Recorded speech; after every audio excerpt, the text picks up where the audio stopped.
ওরে বাবা রে, কি ঝড় বৃষ্টি শুরু হলো রে বাবা। মনে হচ্ছে বন্যা হয়ে যাবে তো। একবার একবার এমন হয়েছিল, বন্যায় মাঠ ঘাট সব তলিয়ে গিয়েছিল। যাই যাই, তাড়াতাড়ি বাড়ি ফিরে একটা ভেলা বানাতে হবে, যাতে বন্যা হলে ভেলার উপরে আশ্রয় নেওয়া যায়।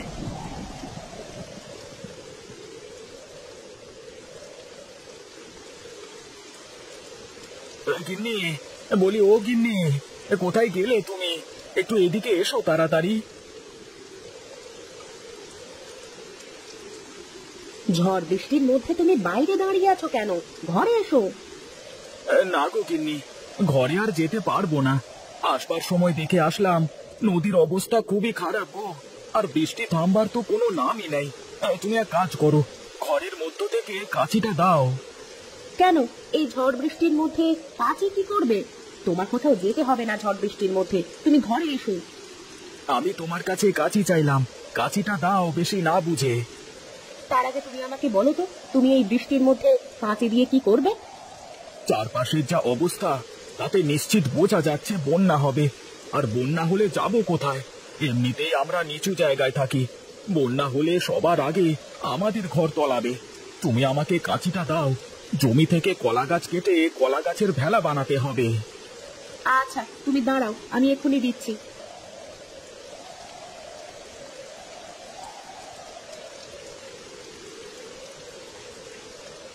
এই নাও কাঁচি। ঠিক আছে, আমি একটু মাঠের দিকে গেলাম। তুমি সবকিছু কাগজের ব্যাগে পুরে রেখো, যে কোনো সময় পানি ঢুকে যেতে পারে আমাদের ঘরে। আচ্ছা ঠিক আছে, তুমি যাও, আমি সবকিছু ঠিক করে রাখছি।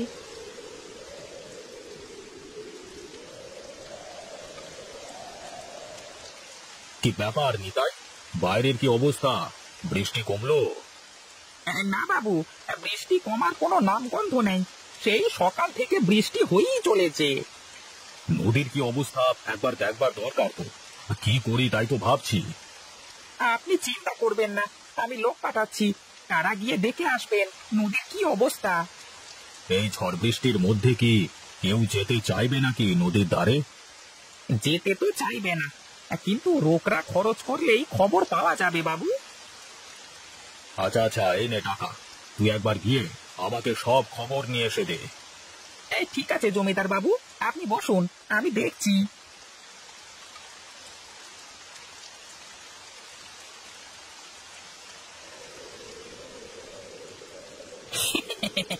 এই সকাল সকাল যা রোকরা কামিয়েছি না, এরকম প্রতিদিন চলতে থাকলে তো দুদিন পরে আমি জমিদার হয়ে যাব। যাই যাই, এখন নদীর অবস্থাটা কেটে আসি।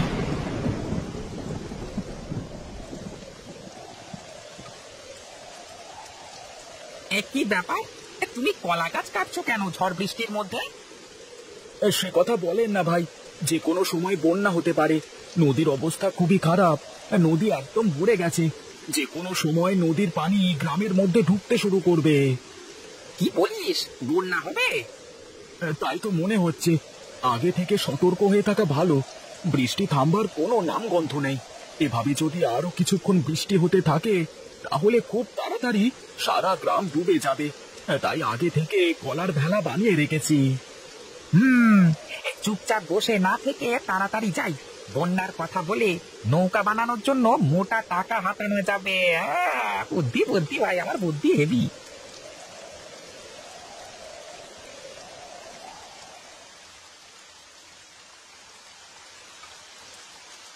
কি রে নিতাই, কোনো খোঁজ পেলি? হ্যাঁ বাবু, খোঁজ পেয়েছি। এই নদীর অবস্থা খুবই খারাপ, যে কোনো সময় নদীর পানি গ্রামে ঢুকে পড়বে। তার মানে তো বন্যা রে। তা আমি এখন কি করে বাঁচাবো এই লোকজনকে এই বন্যার প্রকোপ থেকে? তুই এক কাজ কর, আমাদের লোকজন সবাইকে বলে দে, সবাই আমার বাড়ির ছাদে এসে আশ্রয় নিক। বাবা, আপনি যে চিন্তায় চিন্তায় একদম পাগল হয়ে গেছেন দেখছি। কেন, আমি পাগল হতে যাব কেন? এছাড়া কি আর কোনো উপায় আছে? বাবু, গ্রামের 10 ভাগের 1 ভাগ লোক আপনার বাড়ির ছাদে আটবে না। তাই তো, আমি এখন কি করে বাঁচাবো আমার লোকজনকে? বাবু, আপনি যদি বলেন তাহলে আমি একটা কাজ করতে পারি। হ্যাঁ হ্যাঁ, বল বল, তোর মাথায় যদি কোনো বুদ্ধি থাকে তাহলে আমাকে বল সেটা। বাবু, বুদ্ধি একটা আছে, কিন্তু এ তো অনেক টাকা খরচ পড়ে যাবে। এত খরচ দেবে কে বলুন দেখি? যত টাকা লাগে সব আমি দেব, যে করি হোক আমার লোকজনকে বাঁচাতে হবে। তুই টাকার কোনো চিন্তা করিস না। কি বুদ্ধি পেয়েছিস সেটা বল। বাবু, আমি বলছিলাম কি, এখন আমাদের হাতে অনেক সময় আছে। যদি গ্রামে পানি ঢুকতে শুরু করে, তারপরও পুরো দিন লেগে যাবে পুরো গ্রাম তলাতে। আমরা যদি বাইরের গ্রাম থেকে নৌকা কিনে নিয়ে আসি তাহলে কেমন হয়? অনেক বড় বড় নৌকা কিনতে হবে। এতক্ষণে তুই একটা সঠিক বুদ্ধি দিয়েছিস। তুই দাঁড়া, আমি টাকা নিয়ে আসছি, তুই নৌকা কিনবার ব্যবস্থা করবি, কেমন?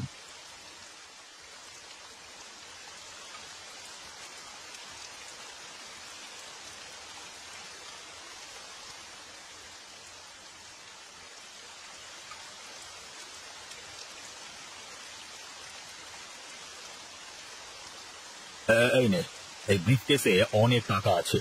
তোর যত টাকা লাগে খরচ করিস। যা, দ্রুত গিয়ে নৌকা। গিন্নি, ও গিন্নি, কোথায় তুমি?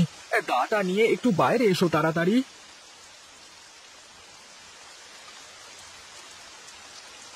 এত কলা গাছ কেন? এত কলা গাছ দিয়ে কি করবে তুমি? কি করব মানে, আমি অনেক ভেলা বানিয়ে রাখবো। যদি কারোর দরকার পড়ে বলা তো যায় না, প্রতিবেশীদের সাহায্য করা যাবে। দাটা দাও, আমি কয়েকটা বাঁশ কেটে আনি। এই নাও দা।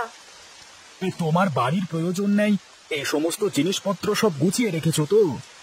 হ্যাঁ, আমি সব জিনিসপত্র গুছিয়ে ফেলেছি। তুমি তাড়াতাড়ি তার সাথে ঘরে আসো। বৃষ্টিতে বেশি ভিজলে তোমার আবার শরীর খারাপ হয়ে যাবে। ঠিক আছে, তুমি ঘরের ভেতরে যাও, আমি আসছি।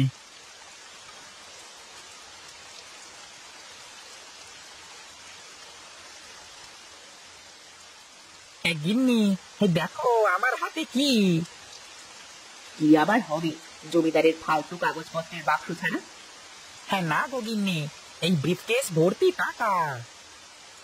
কই দেখি দেখি, ব্রিফকেসটা খোলো তো। ওরে বাবা, এত টাকা! আমি এত টাকা একসাথে কখনো দেখিনি। এই টাকা দিয়ে আমাদের সারা জীবন খুব ভালোভাবে কেটে যাবে। তা তুমি কোথায় পেলে গো এত টাকা? এই জমিদার বাবু আমাকে দিয়েছেন এই টাকা দিয়ে নৌকা কিনবার জন্য, কিন্তু এর অর্ধেক টাকা আমার, আর অর্ধেক টাকা দিয়ে নৌকা কিনতে হবে। কেন, এই সময় আবার নৌকা কি হবে? আরে বৃষ্টির পানিতে নদী একদম ভরে গেছে। যে কোনো সময় নদীর পানি গ্রামে ঢুকে সারা গ্রাম তলিয়ে যাবে গো। তাই লোকজনকে আশ্রয় দেওয়ার জন্য নৌকা কিনতে বলেছেন। রাখো তোমার লোকজন, জামা কাপড় গোছাও, আর আমরা এই টাকা নিয়ে পালিয়ে যাব। কিন্তু মানুষজনের কি হবে? সে মানুষজনের যা হওয়ার হবে। তুমি এখন চলো তো, আমি যা বলি তাই করো। কথায় আছে না, হাতের লক্ষ্মী পায়ে ফেলতে নেই। আচ্ছা ঠিক আছে, তাই হবে।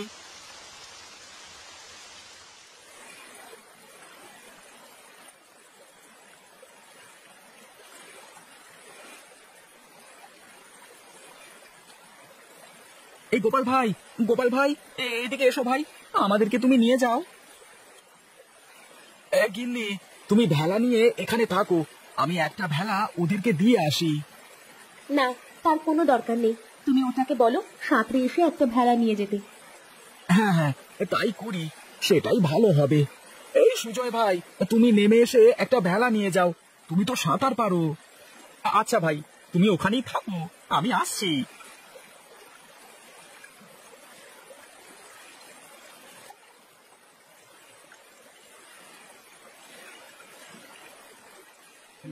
কি যে করি, লোকজনদের কি করে বাঁচাবো আমি? তুমি কোনো চিন্তা করো না, ঈশ্বর একটা না একটা ব্যবস্থা ঠিকই করবেন। কিন্তু এই নিতাই কোথায় গেল? ওকে তো আমি অনেকগুলো টাকা দিয়েছিলাম নৌকা কিনবার জন্য।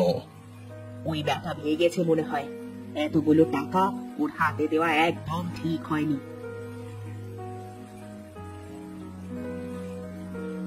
বাবু, কলা গাছের ভেলায় চড়ে অনেক লোক আমাদের বাড়িতে আশ্রয় নিয়েছেন। যাই হোক, গ্রামের মানুষের শেষ সম্বল তাহলে এই কলা গাছের ভেলা। যেভাবেই হোক লোকজনগুলো আমার বাড়িতে পৌঁছাতে পারলি হলো। হ্যাঁ বাবু, আমি সবার জন্য শুকনো কাপড়ের ব্যবস্থা করছি, আর বাড়ির দোতলায় সবার থাকবার ব্যবস্থা করছি। ঠিক আছে ঠিক আছে, তাই যা তবে।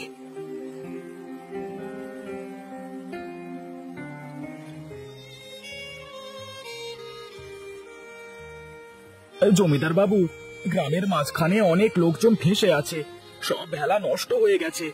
আমার কাছে শুধু একটা ভেলা বেঁচে আছে। একটা ভেলাতে করে কিছুতেই এত লোককে আনা যাবে না। আপনি কিছু একটা ব্যবস্থা করুন। আচ্ছা, আমি দেখি কোনো ব্যবস্থা করতে পারি কিনা।